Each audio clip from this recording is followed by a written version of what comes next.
What's up, guys? This is my new Glock 27 Gen 3. It's empty, but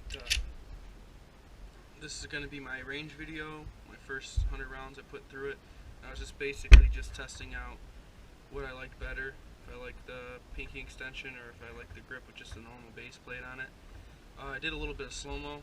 It's in 240 frames per second, but the fluorescent lights, you can see them flashing and stuff, so it's kind of bad quality. Next time I go to the range, I'll record it a little bit faster so you can't see the fluorescent lights, or maybe I'll try to find a better area where it's lighted, or if I can find a decent outdoor range, go to an outdoor range and do it in 240 frames.